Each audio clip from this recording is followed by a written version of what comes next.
One of the best shooting guards of his era, Clyde the Clyde Drexler, was known for his smooth play and athleticism.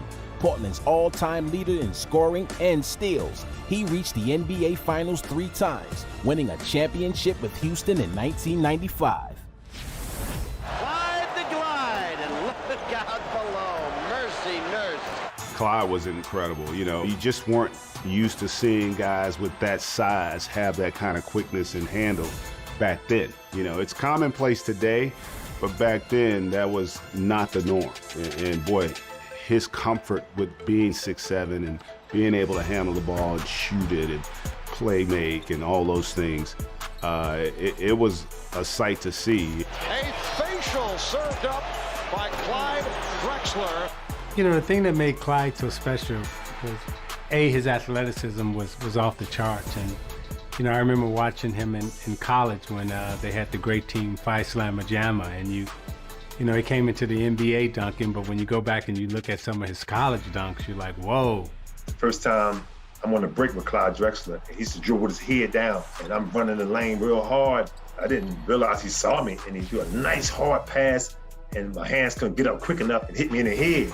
And I was like, oh. He was like, going back down the court. Clyde was the guy, didn't say too much on the basketball court. He just led by example, and he whispered to me, stay ready, I see you.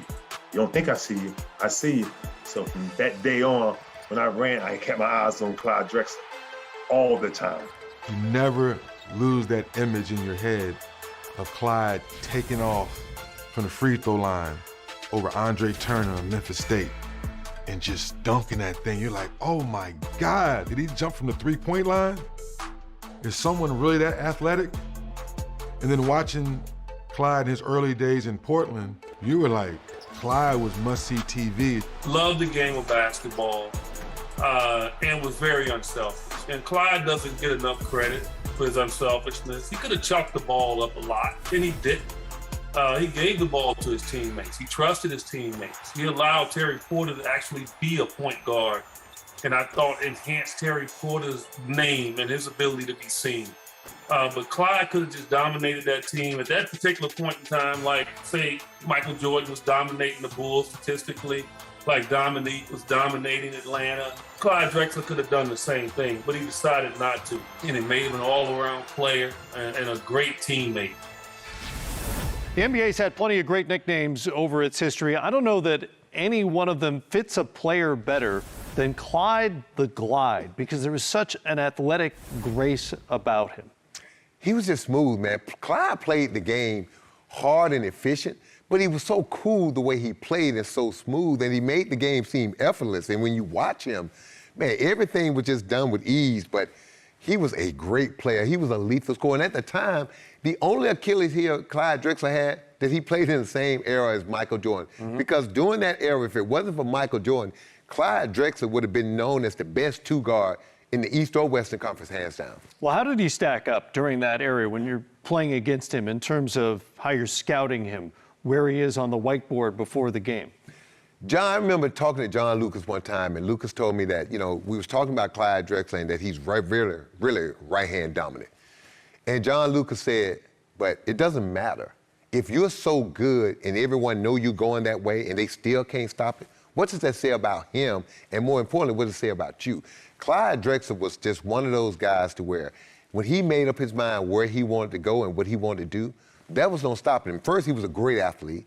Second, he played the game hard. And then the way they played in Portland, out in transition with that crowd, with him, Jerome Kersey, and Terry Porter, man, it was must-see TV. But they were one of the most talented teams in the NBA during that era.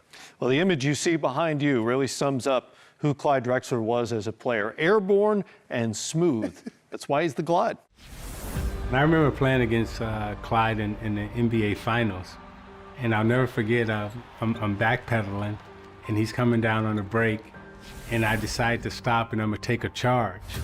And the only thing I saw was his knees like tucking in the air and him jumping over me and dunking it. Dumars took it out of bounds, and I asked him, I said, did he just jump over my head? And Dumars goes, yeah, and Dumars and I are coming up the court, and we're talking to each other about the play that Clyde just made, in terms of jumping over my head. And I'm sure everybody else thought that we were talking about, something that was happening, that play that we were getting run around.